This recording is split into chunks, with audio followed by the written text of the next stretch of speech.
dia tanya, Okay. Bos, dengar-dengar kamu pernah terlibat kasus terorisme ya? Terus saya kaget kan, kok tahu ya? Ini kisah terorismenya beneran gak sih?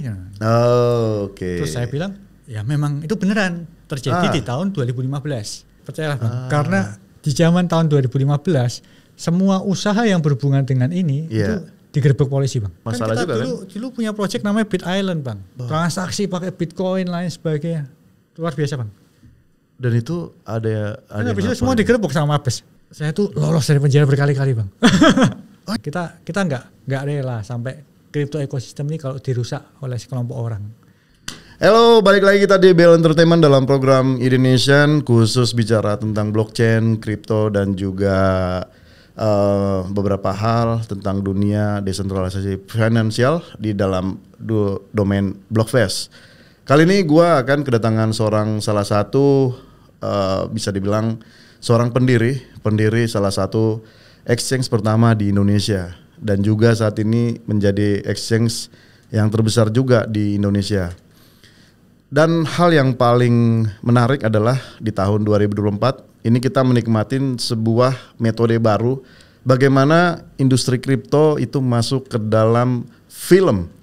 Kali ini gue akan didatangin langsung, saya bersama langsung dengan eksekutif produsernya. Inilah dia Oscar Darmawan. Halo Bang.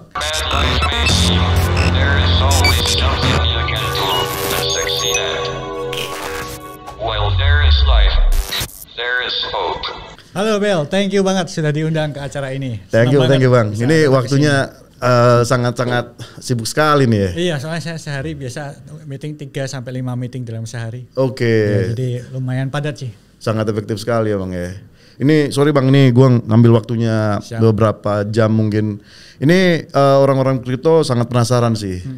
Pertama melihat 13 bom itu orang nggak nyangka loh bahwa ternyata di dalamnya tuh ada Indodax di dalamnya. Ini gue mau tanya, ini kira-kira ini idenya datang aja atau udah lama sehingga mungkin kita belum pernah dengar bahwa Indodax akan merilis film atau seperti apa ya kira-kira?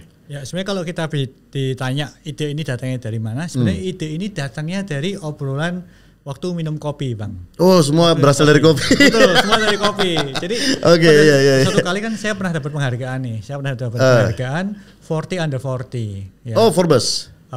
Dipunyai Fortune. Oh Fortune. Ya, semacam Forbes gitu. Ya. Oke. Nah penghargaan itu diberikan ke saya dan peserta lain ada oleh Angga. Itu dia production house yang dirasa mempunyai suatu sumbangsih yang luar biasa di Indonesia. Angga Sasongko. Jadi saya pertama kali ketemu Angga, saya tertarik sama dia. Kita ngobrol nih sambil minum kopi santai. Ini tahun berapa itu? Ini sekitar 2 tahun lalu. 2 tahun lalu ya. Sasongko di situ udah sutradara. Angga Sasongko dia memang yang punya production house itu. Iya. Waktu itu kita lagi ngobrol-ngobrol, tiba-tiba si Angga nyeletuk, dia tanya, Os, dengar-dengar kamu pernah terlibat kasus terorisme ya? Dia gitu. Ya. Terus saya kaget kan, kok tahu ya? Terus dia bilang, dia itu kan lagi membuat film. Saat itu dia lagi proses, baru selesai pembuatan film, Mencuri Raden Saleh. Oh iya, Mencuri Raden Saleh. Mencuri Raden Saleh yang menjadi salah satu film luar biasa di Indonesia juga. Lukisan ya? Tentang lukisan. Lukisan di Penegoro ya. Kemudian yang terjadi, yang dilakukan oleh si Angga ini, Angga waktu itu tanya sama saya kan, ini kisah terorismenya beneran gak sih? Terus saya bilang, ya memang itu beneran terjadi di tahun 2015. Oh tahun 2015? 2015. Dan kasus terorisme ini tidak seperti kasus terorisme yang kebanyakan. Kalau kasus terorisme yang kebanyakan itu kan selalu ada unsur agamanya. Kalau ada unsur agamanya itu nggak bisa dibuat film. Oh kenapa? Ada penistaan agama? Terlalu sensitif ya. Nah akhirnya si Angga tanya-tanya detailnya karena itu motifnya ekonomi.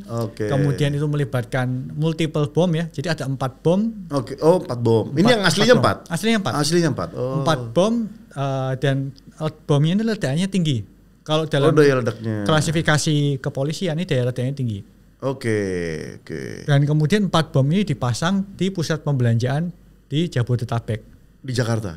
Di dekat studio nih. Nah, kemudian si Angga kan tanya detailnya, dia merasa, wah menarik banget ini. Di Indonesia belum banyak film yang terinspirasi kisah nyata yang tentang action tentang terorisme. Action, ya. Dulu kalau gue lihat ya film-filmnya yang sekarang ya, itu kan dulu gue paling inget itu The Raid sih. The Raid ya, The Raid 1 sama The Raid 2 tuh. Tapi The Raid kan murni fiktif ya? Iya fiktif. Itu ya itu dari novel atau cerita yang inilah ya, yang dikarang gitu ya. Betul. Nah kalau ini berdasarkan kisah nyata ya. Nah makanya kemudian setelah timbul percakapan itu si Angga bilang, boleh nggak ya kalau boleh nggak ya kalau kisah ini kita bikin filmnya? Oh diangkat dari film. Ya, itu 2 tahun lalu ya? 2 tahun lalu. Waktu zaman COVID dong ya? Oke, itu baru lewat zaman COVID. Oh, pas lewat zaman COVID ya? Udah bisa ngumpul. Betul, ini kan tahun 2024 Bang. Jadi 2021 2 tahun. Rasanya singkat banget ya? 2022 lah. Ya. Oke, berarti idenya dari situ. Tapi sebenarnya Indodax sendiri nggak ada mau cerita tentang itu untuk ke film ya? Awalnya kita nggak mau bikin film tentang itu. Itu kan gimana pun kisah yang sebenarnya positif dan negatif buat kripto. Positifnya karena kalau ini filmnya yang ada kisahnya Indodax ya mungkin Indodax makin terkenal ya makin kan. terkenal. Nah, tapi negatifnya kan ini kripto digunakan untuk terorisme. Oke. Jangan dulu kita tahan dulu. Gue mau akan gali ke sana nanti dulu nih. Siap.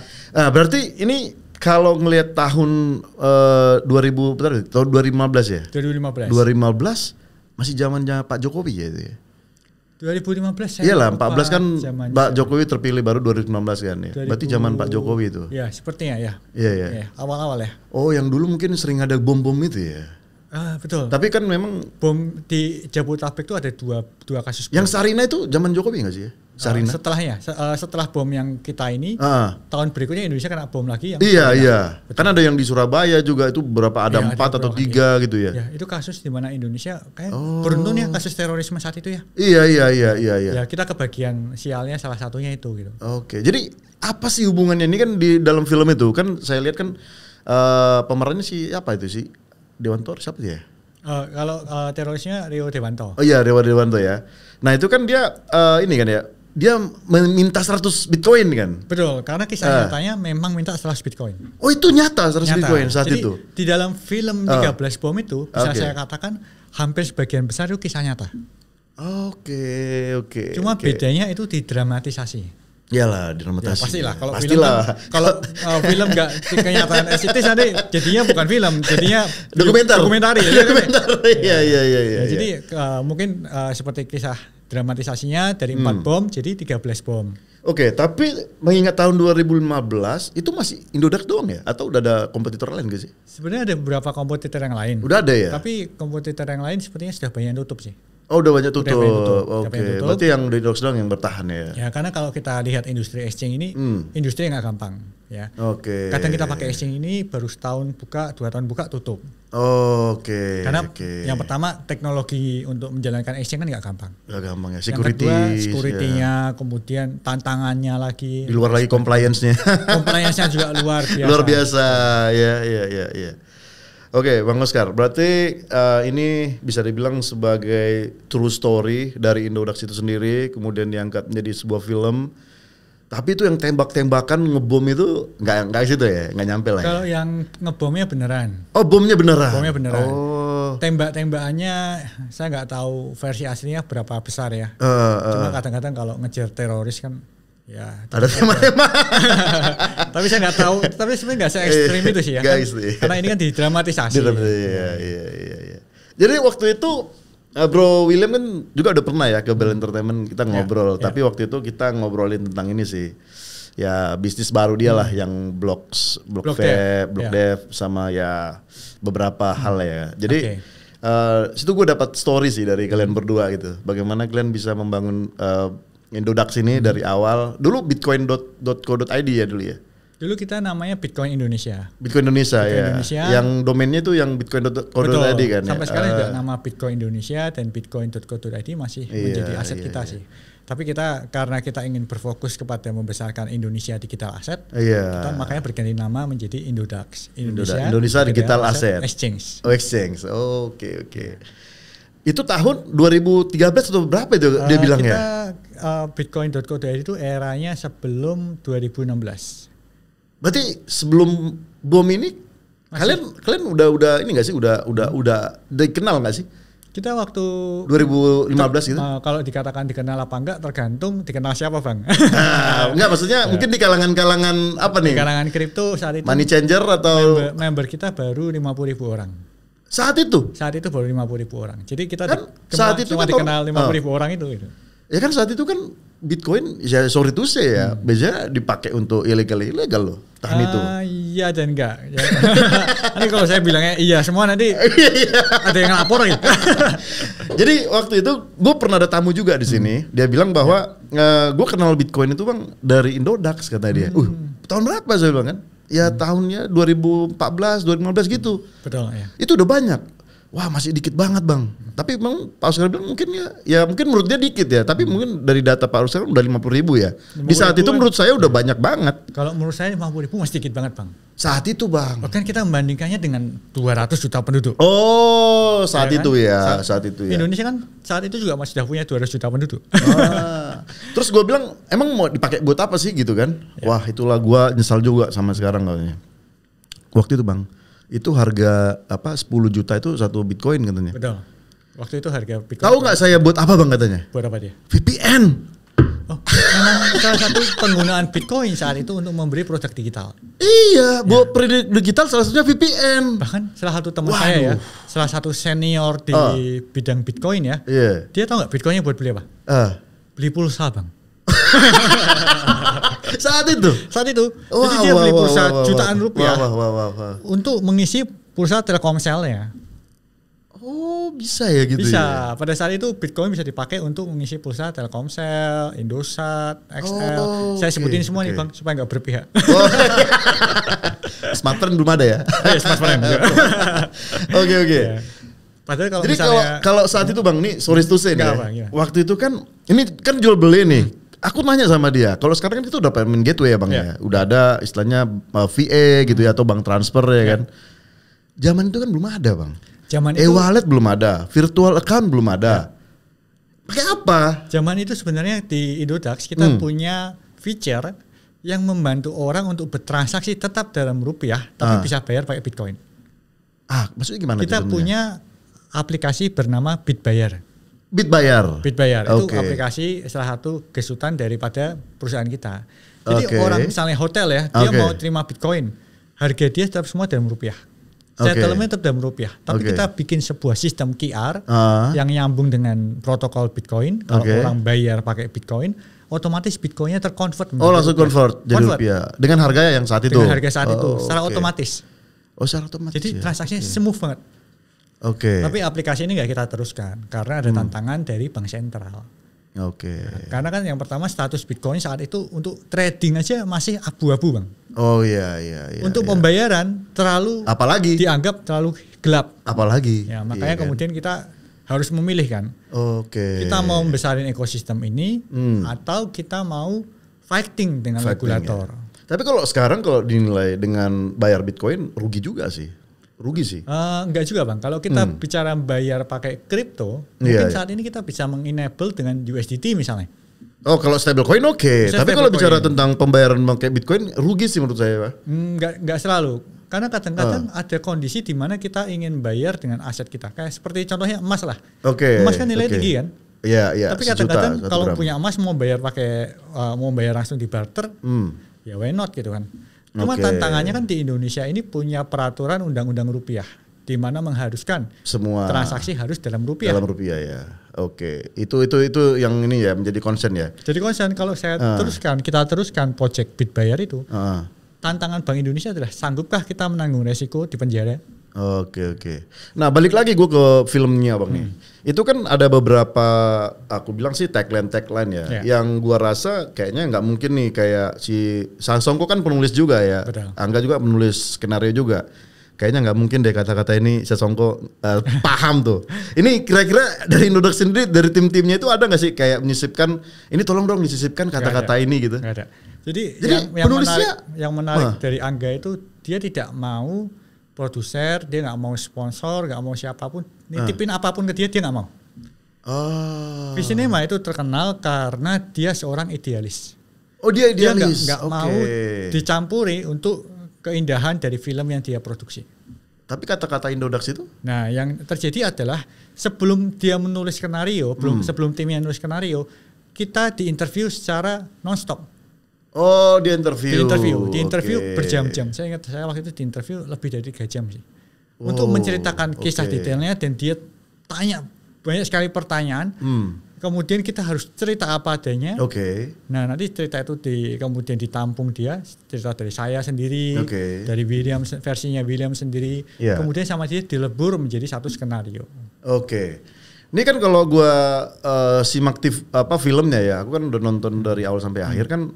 In the end kan sebenarnya si Rio Dewantoro itu kan, si teroris paling utama kan, dia sebenarnya gara-gara mendengar ucapan dari Bro Oscar kan, bahwa kita akan memiliki sebuah sistem baru gitu, sistem keuangan baru yang sifatnya decentralized.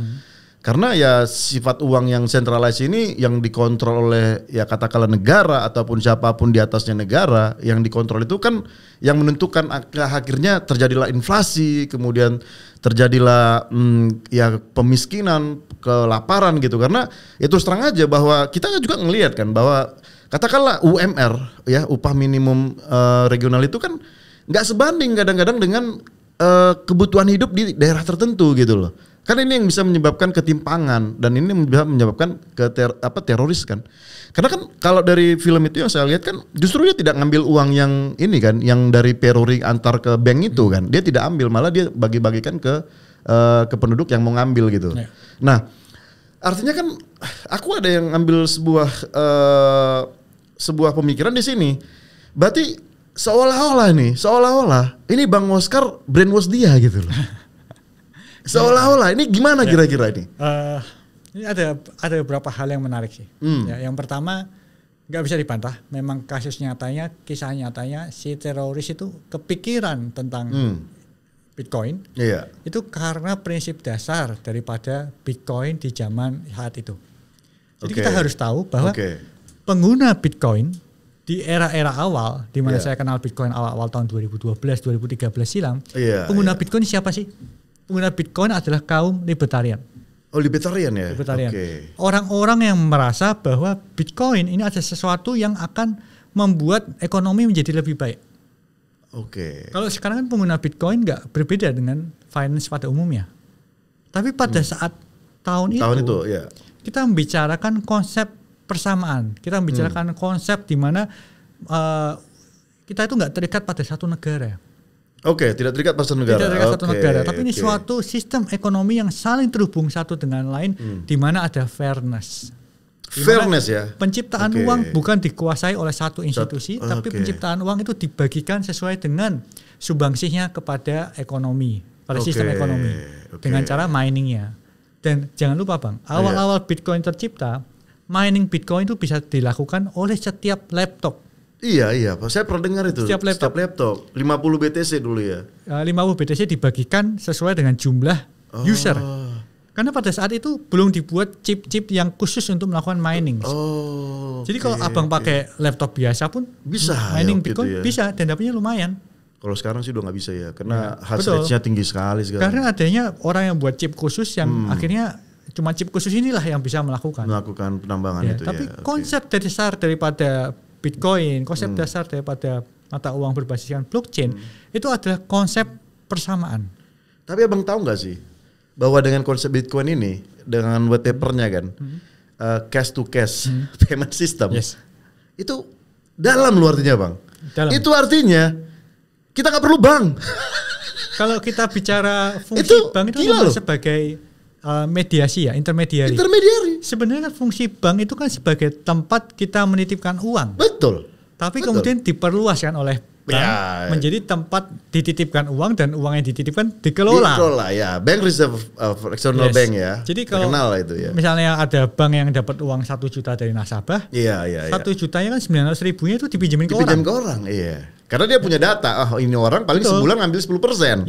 Lah kenapa ini dianggurin? Ya dikasih aja. Nah kalau kita bicara sistem ekonomi, sistem bisnis, kita harus tahu semua penengah ini kan lama-lama hilang bang. Kita lihatlah, kita lihat sistem penjualan barang. Tokopedia. Penjualan barang. Lama-lama agen di tengah-tengah hilang. Hilang. Jadi bahkan dengan konsumen kan. Kalau kita lihat sekarang dengan TikTok Shop, toko hilang. Betul. Jadi kalau kita bicara mengenai teknologi, lama-lama semua akan mengarah ke intermediary, itu bakal menghilang. Oke, jadi secara jujur nih Bang, Abang mau pengen Bang hilang? Kalau menurut saya itu akan terjadi tapi bertahap. Wow. Akan bertahap. Oke. Tidak pernah wise untuk perubahan terjadi seketika. Iya. Gak pernah wise, Bang. Oke. Itu namanya revolusi lah ya. Itu revolusi. Revolusi itu kadang akan terlalu banyak makan korban. Oh ya udah pasti namanya revolusi pasti korban karena memang itu namanya kan penghancuran kan. Harus dihancurin dulu baru di-rebuild, bangun baru lagi. Saya bukan tipe pendukung revolusi. Oke, evolusi ya. Evolusi. Ya. Saya percaya bahwa perubahan itu akan terjadi yang sedikit lambat akan lebih baik daripada yang terlalu cepat. Kita lihat apa yang dilakukan Bank Sentral di Indonesia Bank Indonesia itu sebenarnya sudah mengarah ke arah sana. Ini kan mulai ada penerbitan mata uang digital. Oh ya, Proyek Garuda ya. Proyek Garuda, penerbitan rupiah digital. Rupiah digital pada fase satunya memang masih akan melibatkan bank. Karena itu masih ada pihak B2B dan pihak B2C-nya. Wholesale ya, wholesale. Tapi kita bayangkan, kalau memang pada akhirnya semua uang itu jadi digital. Lalu apa fungsi bank? Iya, nggak perlu lagi ya. Nggak perlu lagi. Karena coba aja ya, ini makanya saya agak konsep Bank Indonesia kan sebenarnya kan dia M0 ya. Bank Indonesia kan 0 ya. Kok dia ngurusin QRIS? QRIS ini kan retail Bang. Tapi QRIS ini kan penyatuan semua kepentingan perbankan dan switching Bang. Betul, tapi under Bank Indonesia loh. Under M0 loh. Betul, tapi pada akhirnya kita nggak tahu di belakangnya pembagian kuenya gimana Bang. Nah gitu, maksudku gini. Aku kan pernah belajar namanya multiplier money. Yes. Bang Oscar pernah dengar nggak itu multiplier money? Iya kan? Ya. Dari bank sentral masuk ke bank swasta atau bank umum, dari bank swasta masuk ke bank BPR, masuk ke institusi finansial. Ini kan semua ada persenan ini, 2%, 7%, 14%, 27%, yang mengakibatkan bahwa uang ini kan uang hantu semua persen ini kan, karena yang dicetak tadi kan mungkin uang nyatanya itu kan dicetak kan. Ini kan uang hantu semua. Nah, bayangkan yang Bank Indonesia itu langsung mencetak, kemudian distribusi langsung ke masyarakat. Ini kan sedikit kita memikirkan bahwa ya Bank Indonesia langsung berbisnis dengan retailnya. Apakah ini tidak menyalahi aturan gitu ya? Saya kira enggak ya, karena memang kalau kita bicara bank sentral Bang ya, bank sentral mengarahnya lebih ke World Bank ya, ke World Bank. Dan salah satu yang paling besar kan bank sentral di US ya. Ya. Fed. Ya, Fed. Siapa sih shareholdernya Fed? Jangan dibahas Bang. Siapa shareholdernya Fed? Bang nanti nggak bisa pulang Bang. Jangan dibahas. Jadi kalau kita sudah bicara konsep secara besar, kita harus tahu bahwa konsep bank sentral sendiri mempunyai kepentingan bank. Betul. Entah itu ke depannya bank yang small bank ini bakal tetap ada atau enggak. Ya mungkin aja pelan-pelan mereka tergerus. Tapi bank yang besar tetap bakal ada. Iya betul. Yang pasti saya jawab sih The Fed itu yang memiliki satu orang personal.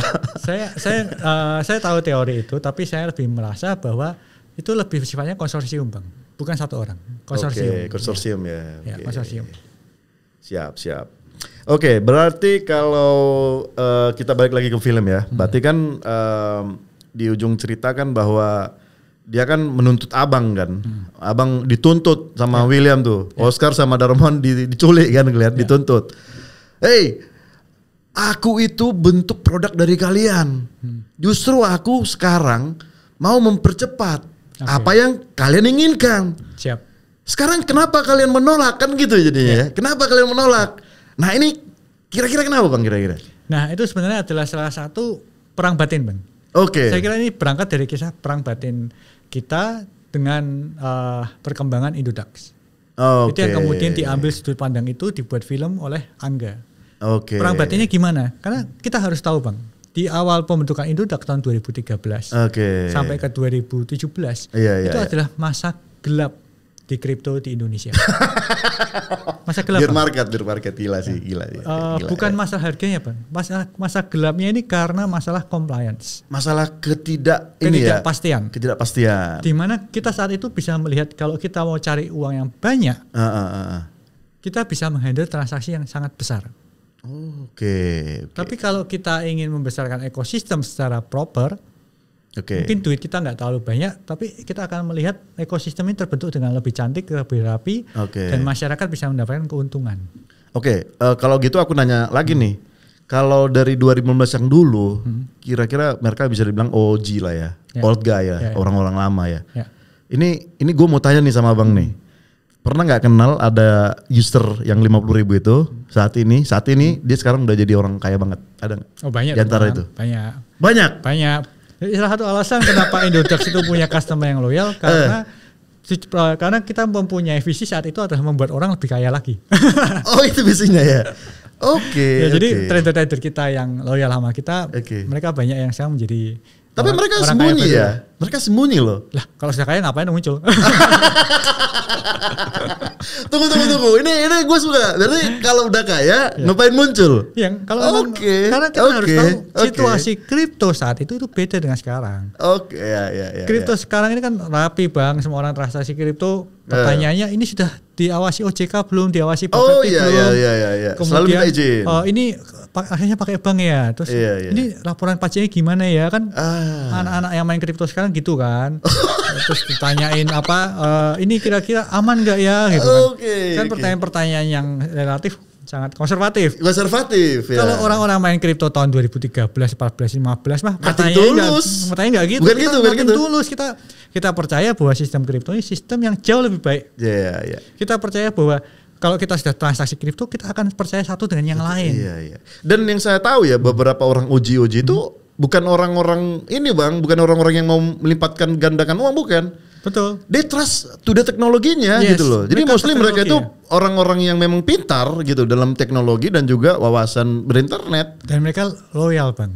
Dan pasti loyal karena sistem dari Bitcoin itu sendiri itu luar biasa. Betul. Bayangkan sistem yang dibangun dari mungkin ratusan atau ribuan tahun ya tentang bank dimusnahkan hanya dalam satu white paper.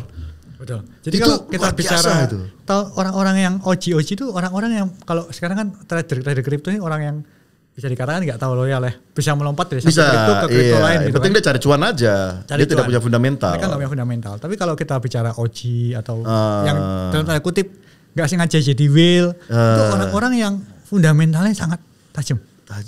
Iya. Jadi nih gue mau tanya Bang sekarang nih, kalau misalkan nih ya Bang, Abang ini kan kalau bisa dibilang ya old guy, kemudian ya old school money juga ya, gue nggak tahu ya.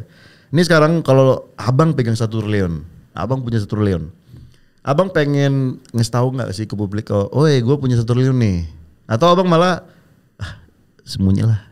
Gimana Bang? Ini old guy nih, gimana? Kalau sekarang kan anak sekarang ya punya 1 miliar pengen pamer Bang. 1 miliar. Punya Ferrari pamer Bang. Ya. Padahal 1 gimana miliar, itu ya? 1 miliar tuh nggak bisa buat apa-apa ya. Iya. Saya sih merasa 1 miliar itu kecil banget. Gila. Ya. Saya nggak bisa jawab aset saya berapa. Misalkan, tapi saya tahu dikit lah. Ya, tapi menurut saya kadang-kadang orang yang memamerkan itu karena memang asetnya cuma itu aja. Ya. Kalau menurut saya sih kalau cuma punya aset di bawah 1 triliun itu relatif kecil lah. Buset. Relatif kecil. Karena kalau misalnya Anda punya 100 miliar, 100 miliar bisa buat apa sih? Buat exchange? Buat exchange seperti crypto exchange pun 100 miliar kurang loh. Maksudnya sesuai dengan izin sekarang kan? Sesuai izin sekarang kan? Iya. Karena kita kalau nggak izin sekarang pun biaya per bulannya cukup besar. Biaya per bulan cukup besar. Biaya server cukup besar.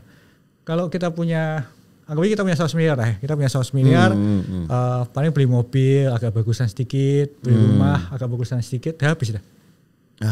Iya. Atau mau beli gedung pun 100 miliar nggak cukup kok. Oke.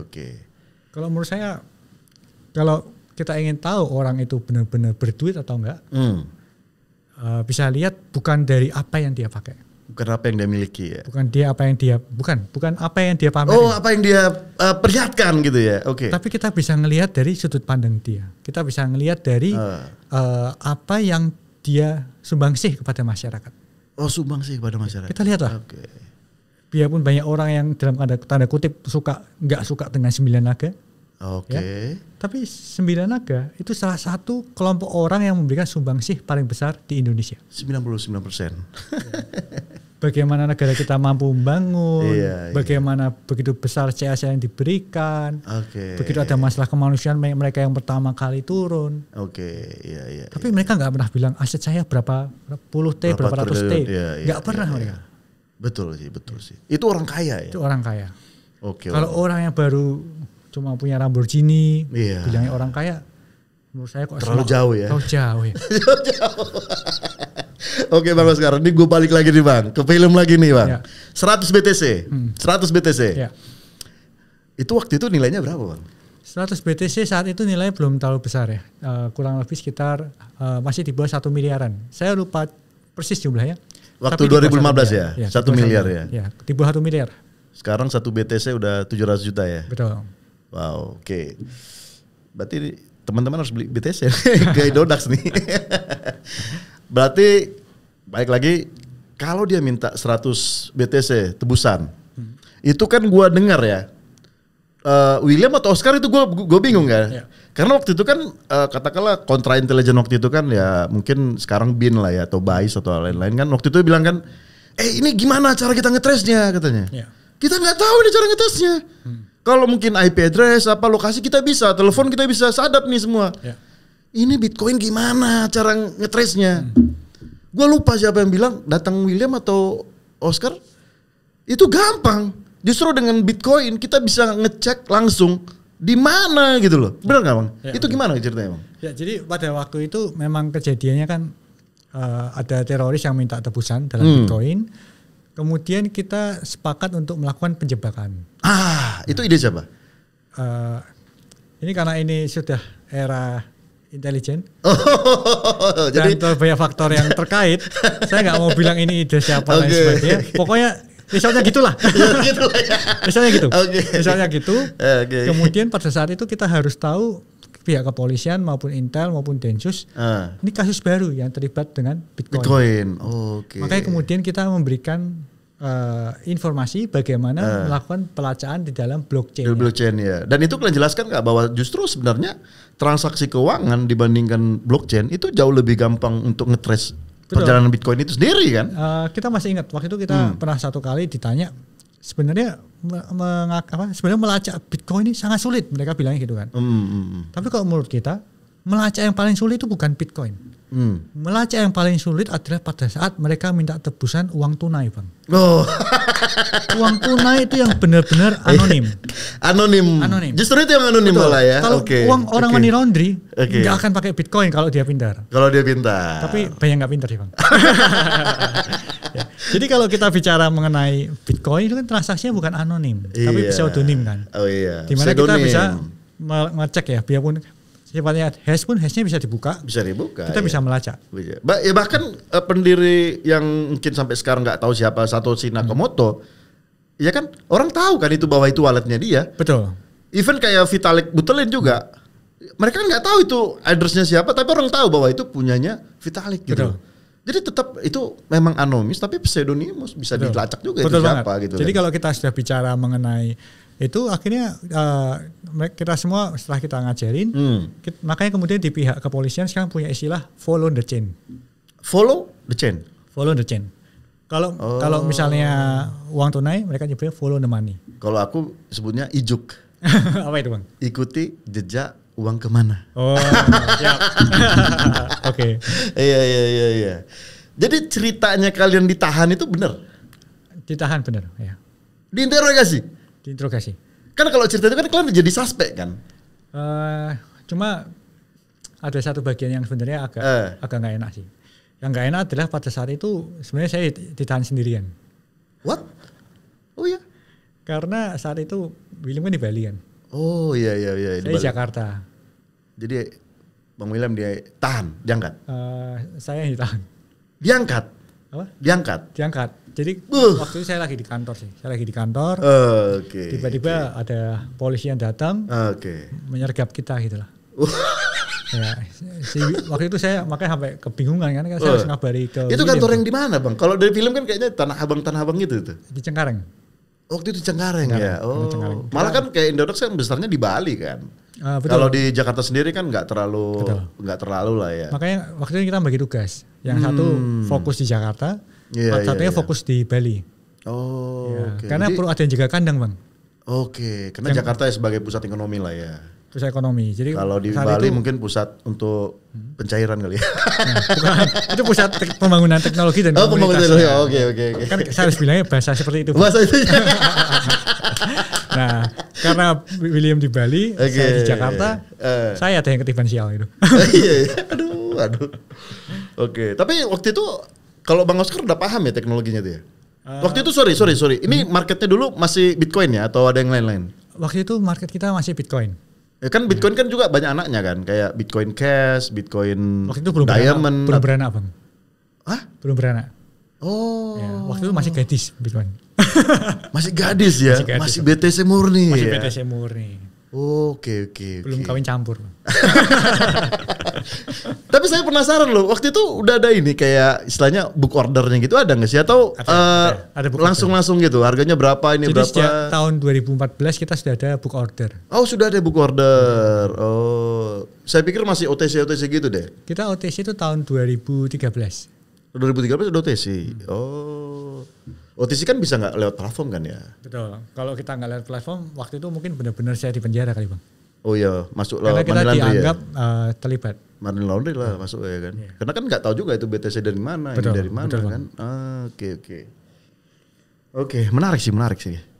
Terus gimana setelah film ini kira-kira cuan nggak sih? Cuan apanya nih Bang? Ya hasil penjualan lah. Hasil penjualannya.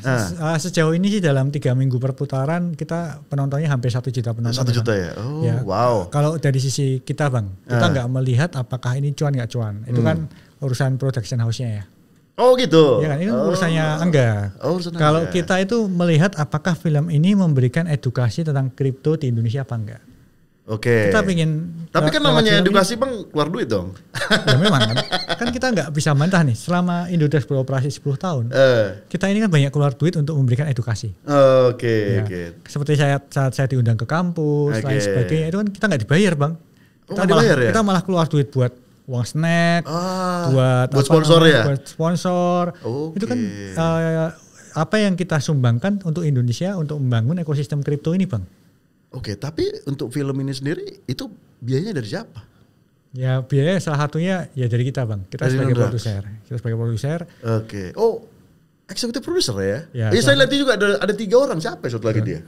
Saya, William sama satu lagi yang bikin ini, Parasite. Oh, Parasite. Yang bikin Parasite. Korea Selatan. Pantas saya bingung ini siapa itu. Betul. Jadi tahapnya memang serius Bang film ini. Wow, ini masuk festival movie dong ini nanti. Kemarin sempat masuk ya, kalau nggak salah ingat. Oh iya, berarti ini rencana nanti setelah turun tayang dari bioskop bakalan masuk ke ini nggak? Ke OTT masuk nggak rencana?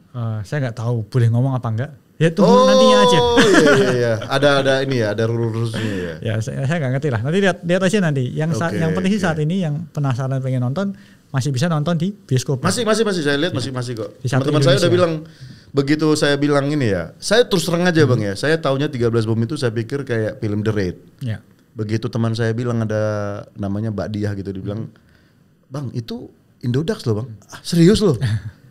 Jadi gue penasaran. Jadi di situ dibilang hanya kayak semacam tebusan 100 Bitcoin dan itu harus diambil di Indodax. Gue pikir hanya itu doang. Ya. Begitu gue nonton, buset, ini mah cerita Oscar dan William. Betul. Jadi hampir sebagian besar itu kisah asli Bang. Iya. Bahkan percakapan Oscar dan William di situ terjadi benar-benar Bang. Iya ya. Jadi waktu saya dan William di film itu berdebat, itu memang debat kita itu. Ya, karena nggak lama setelah itu kan William juga berangkat ke Jakarta ya. Kita berdebat lain sebagainya tentang kasus ini juga. Itu saat-saat yang menurut kita sangat stressful ya Bang. Angel itu beneran, Agnes itu beneran. Agnes itu beneran Agnes istrinya William kan. Beneran nah itu kalau di William. film itu kan Agnes di situ juga tuh temanin William. Itu memang satu kantor atau gimana? Enggak satu kantor. Makanya di film itu kan juga enggak satu kantor ya. Agnes kan kerja di tempat lain. Iya, Agnes di tempat lain. Iya, betul. Ya, memang tapi kan namanya film harus ada dramatisasinya. Oke. Istri Bang Oscar enggak masuk ya? Waktu itu saya belum nikah. William udah? Yang sudah nikah William. Kan 2015 Bang. Oke, gila ya 2015 belum nikah. Udah triliunan men. Oke. Berarti kira-kira nih ekspektasi ya Indodax kan ya the first one exchange di Indonesia, the biggest one ya kan. Kemudian ya semua regulator ya bisa dikatakan ini loh ya kan, mungkin Ini istilahnya semua idenya Bang Oscar misalkan. Ini pertanyaan gue, kira-kira kalau kita udah masuk dalam kata kutip ya marketing, walaupun memang nggak didesain ya, marketing ke dalam dunia perfilman, ini nagih nggak? Kalau saya pribadi ya, nagih nggak? Saya itu selalu suka dengan dunia perfilman. Oke. Ya, saya selalu suka. Kenapa? Karena saya tuh hobi saya cuma 2 Bang. Apa itu? Membaca dan menonton. Oh, membaca dan menonton. Kalau saya sudah dikasih buku, duduk di pojokan saya bisa baca, diem nggak bergerak gitu. Oh. Sama kalau nonton juga. Tapi yang saya suka tonton nggak semua film. Saya suka film yang ada unsur kisah nyatanya. Oh, based on true story. Based on true story. Oke. Ya, misal contohnya The Greatest Showman. Oke. Ya, The Greatest Showman. Ya itu kan nggak kisah nyata 100%, tapi itu terinspirasi dari kisah nyata. Iya.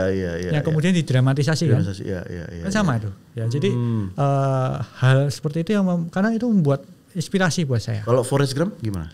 Forrest Gump itu kan sebenarnya fiksi ya. Fiksi ya? Fiksi. Oh, itu nggak nyata ya? Itu nggak nyata. Banyak orang yang kira Forrest Gump itu nyata kan? Loh, aku pikir nyata loh itu. Itu fiksi, ya? Fiksi Bang. Oh, tapi kenapa ada kayak video yang benaran gitu loh? Waktu itu sama fiksi yang di paralelkan dengan timeline yang sama. Ya, Forrest Gump cukup bagus. Iya, sangat bagus. Sangat bagus. Dia kan di masanya terkenal di mana-mana kan, tapi ya ujung-ujungnya memang dia nggak cari uang. Betul. Dia hanya mencari cewek itu. itu fiksi Bang. Oke. Ya. Harus tahu bahwa tapi tidak ada pria seperti itu Bang. Tapi film gitu ya. Film gitu oke. Ya masih masuk akal. Saya paling benci film ini. Saya paling benci itu film Iron Man. Over imajinasi ya. Over imajinasi. Nggak nyata Bang. Nggak nyata. Dan sudah tahu endingnya. Kan film Iron Man sampai kita nonton sudah tahu endingnya. Betul, pasti dia menang. Iya, lawannya kalah. Tokohnya nggak mati. Ya. Kalaupun mati, tersesak akan lanjut ke film kedua. Betul. Saya sih nggak paling nggak suka film superhero sih. Iya. Oke, terus makanya ini ada rencana second? Saya nggak tahu apakah ada apa enggak secara Indodax. Tapi sih saya percaya ini kenalan saya pertama kali dengan dunia perfilman. Oke, langsung produsernya ya. Kalau mau nonton sih ya lah, memang udah hobi. Produser. Yang keduanya mungkin saya akan terlibat lagi. Mungkin dalam proyek yang berbeda. Oh, nice.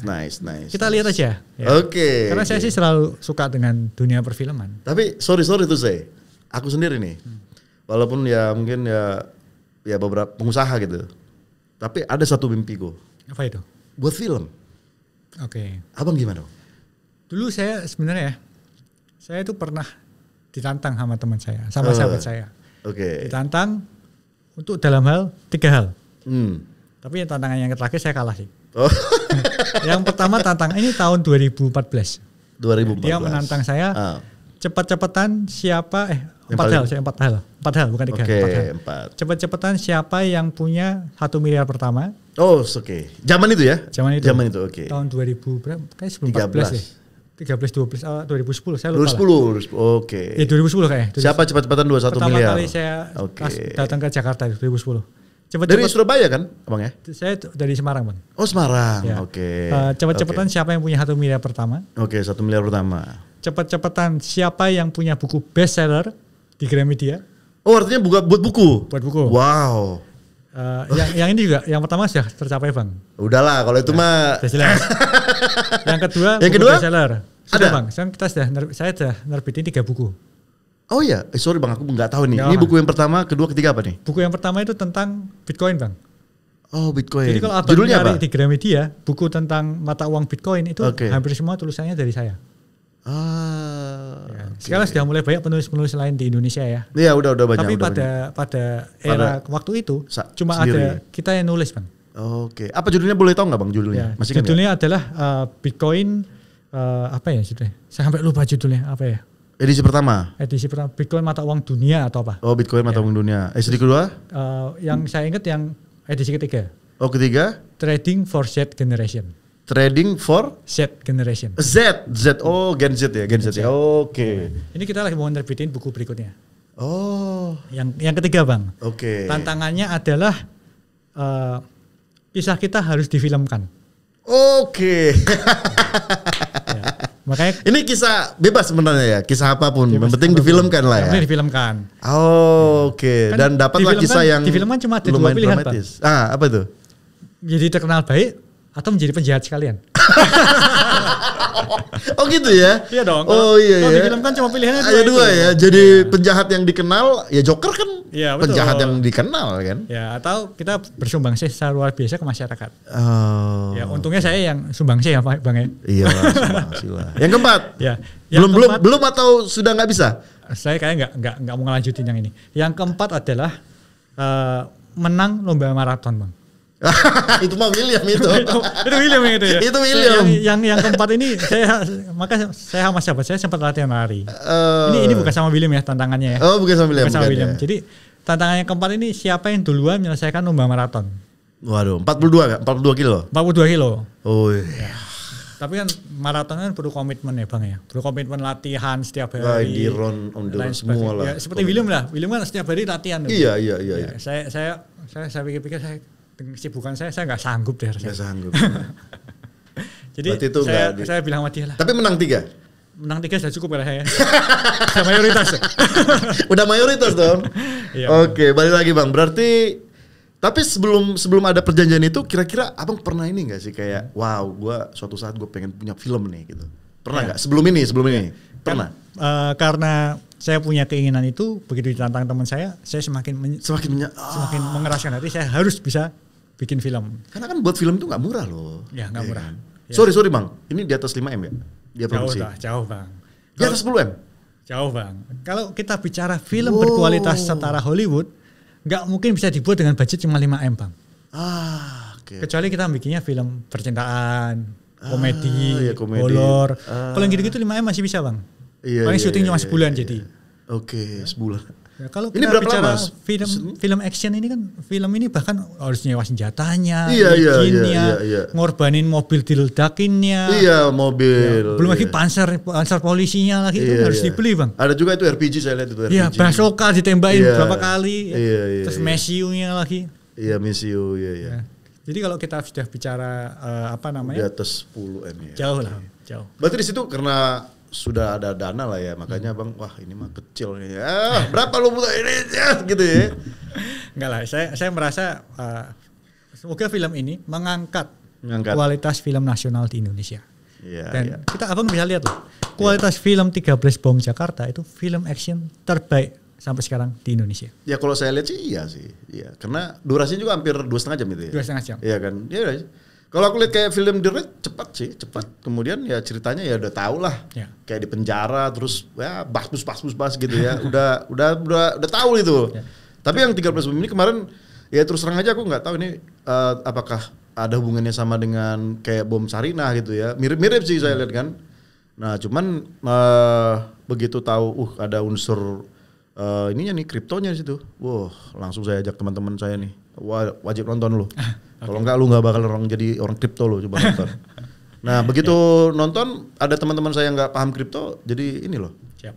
Jadi mereka tahu loh. Jadi nanya sama saya, "Bro, itu sebenarnya Bitcoin apa sih? Kenapa sih kayak ini kan cerita kayak membuat pertentangan gitu ya, membuat pertentangan bahwa dia melakukan teroris itu gara-gara kan ayahnya kan, ayah punya utang lah atau apa, bunuh atau gimana kan, atau istrinya gitu lah ya. Akhirnya seolah-olah terlilit utang bunuh diri gitu ya. Sementara Bitcoin menawarkan sesuatu yang come on man, ini free money, ini yang tidak dikontrol gitu ya. Sehingga dia pengen cepat mewujudkan bahwa jadikan gitu ya. Betul. And the end bahwa pada kenyataan dunia ini nggak bisa secepat itu gitu kan ya. Betul. Nah, jadi teman-teman saya nanya, sebenarnya Bitcoin itu apa? Nah, itu saya suka. Istilahnya itu kan jadi edukasi. Betul, kan. Edukasi. Kadang-kadang kita sebagai edukator capek nih lidah ngomong ya kan, membuat video bagus, nggak ada yang nonton. Kenapa? Ya itu tadi dia nggak tahu ini tujuannya kemana. Nah gitu. Makanya ide begitu Indodax dan kawan-kawan Bro William sama Bro Oscar buat film ini, jadi membuka nih wawasan bahwa ini loh sebenarnya keuangan dunia itu seperti ini loh. Masuklah ke ranah kita sekarang. Dan itu akan begitu orang bertanya tentang sesuatu hal yang dia sudah tahu, itu bagus. Gitu loh. Jadi saya thank you banget nih.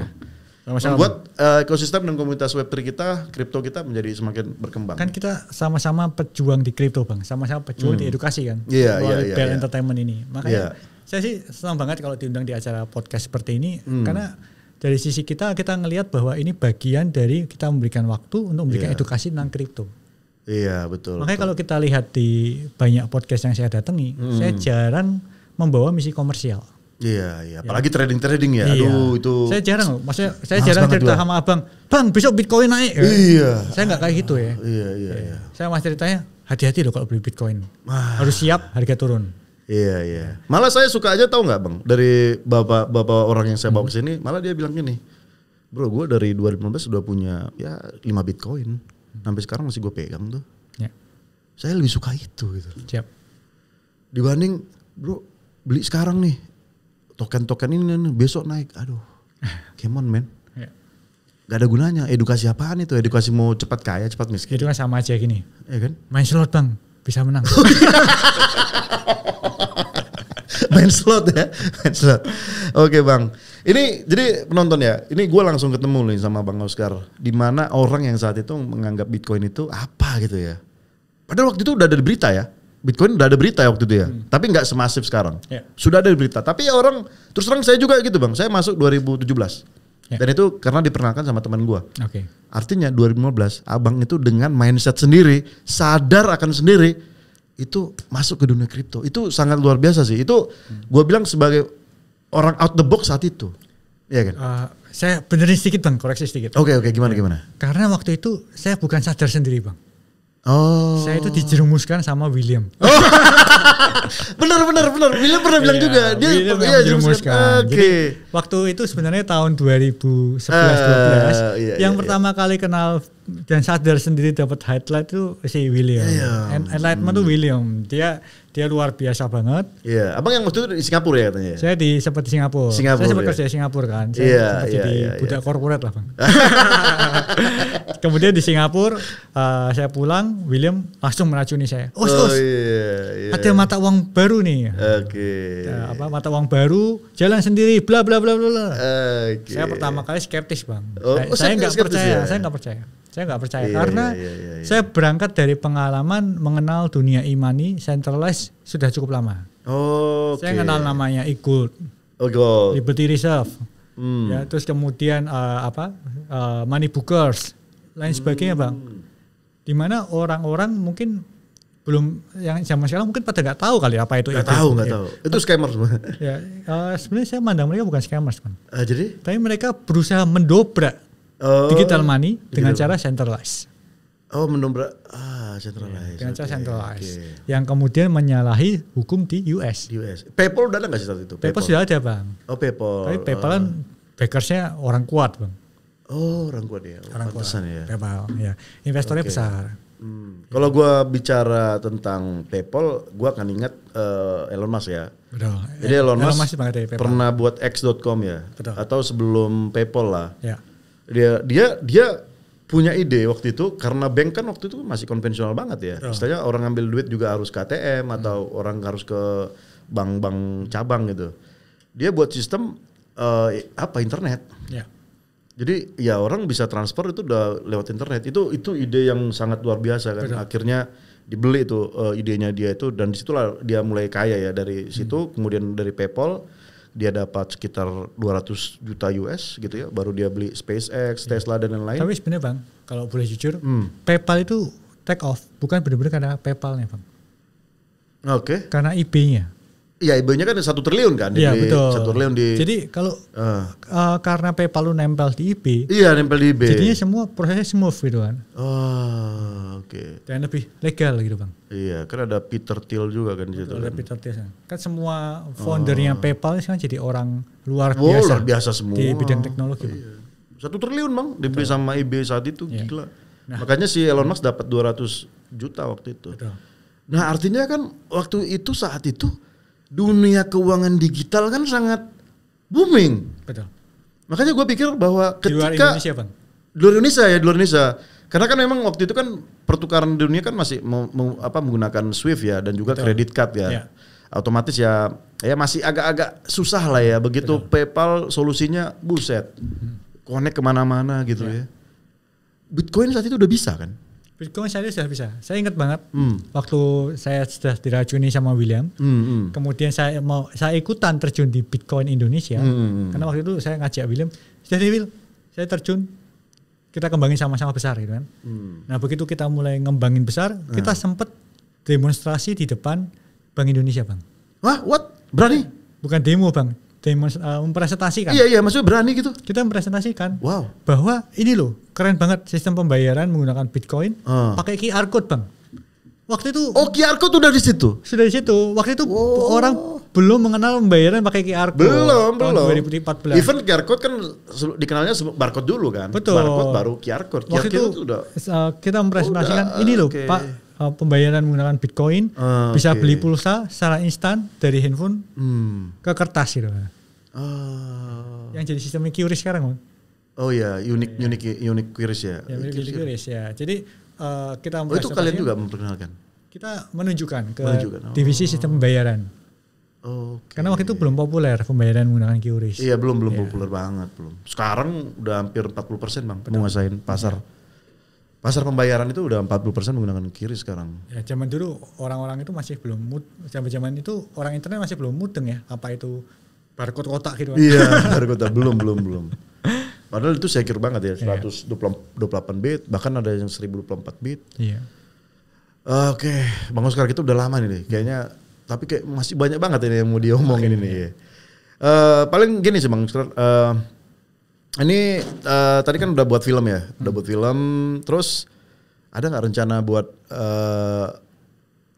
mungkin yang lain gitu, bagaimana mempromosikan ya Bitcoin dan kawan-kawan blockchain lah gitu? Saya percaya kalau misi edukasi itu bukan sesuatu misi yang bisa diselesaikan dalam setahun 2 tahun sih. Ya, kalau saya dan William juga menyebutnya sebagai investasi di masa depan. Oh gitu ya, investasi karena depan. Waktu kita memberikan edukasi, itu efeknya nggak langsung Bang. Waktu kita jalan dari kampus ke kampus, sampai sekarang saya masih jalan dari kampus ke kampus nih. Orang-orang yang belajar di kampus yang mahasiswa S1 kan rata-rata umurnya berapa sih Bang? Ya 22 lah mau lulus. Mereka rata-rata orang-orang yang masih belum mengenal uang secara penuh gitu kan. Baru mulai kerja gitu. Kalau belum lah. Maksudnya terima duit dari orang tua ya. Duit dari orang tua, terus kemudian kerja juga part time. Ya itu kan nggak ada efeknya ke bisnis kita Bang. Tapi kita percaya memberikan edukasi itu akan investasi untuk Indonesia di masa depan. Ini gue kasih tantangan nih Bang. Gue kasih tantangan. Anak-anak sekarang kan memang sudah sangat kreatif ya, karena perkembangan dari dunia sosial media itu sendiri ya. Terutama ya kayak YouTube lah ya, orang ya bisa berkreasi mau ngomong apa akhirnya populer dan dia bisa terima duit kan. Nah, salah satu yang gue pikirkan adalah bagaimana akhirnya para inisiator developer di Web3 itu akan menciptakan koin-koinnya sendiri-sendiri gitu, token-token sendiri. Whatever, kita bisa bilang bahwa kripto itu kebanyakan from nothing to anything gitu loh. Jadi yang tidak ada menjadi ada kan gitu ya. Ya katakanlah mereka hunter airdrop ya kan, atau mengerjakan task kemudian mereka dapat koin-koin. Ini kan pada dasarnya bisa dilakukan sampai anak-anak SMP, anak SD udah bisa Bang sekarang Bang. Karena mereka udah paham, misalnya main Mobile Legend apa itu Facebook, mereka udah paham bagaimana menggunakan teknologi-teknologi Web3 ini. Nah pertanyaan gue gini Bang, ini kan sekarang tadi yang gue bilang bahwa mereka bisa mendapatkan uang kalau si developernya menggunakan native token. Native tokennya dia sendiri which is kita bilang ya itu ya digital asset, which is itu juga ya cryptocurrency dia sendiri. Nah which is itu akan bisa memberikan modal atau uang bagi si pelakunya. Nah pertanyaan gue, ini gimana Bang bisnis Web3-nya Indonesia? Kenapa kita itu misalkan untuk penjualan atau pembayaran itu nggak bisa menggunakan token-token kita? Padahal kan Abang sendiri tahu kan, katakanlah nilai Bitcoin, itu kenapa misalkan 700 juta? Karena kan memang ada uang yang di sana gitu kan, benar kan? Underlying kan fiat sebenarnya kan? Bukan, underlyingnya demand atas Bitcoin Bang. Betul, tapi kan harga itu kan dibentuk dari kumpulan fiat itu kan? Betul. Benar gak sih? Betul.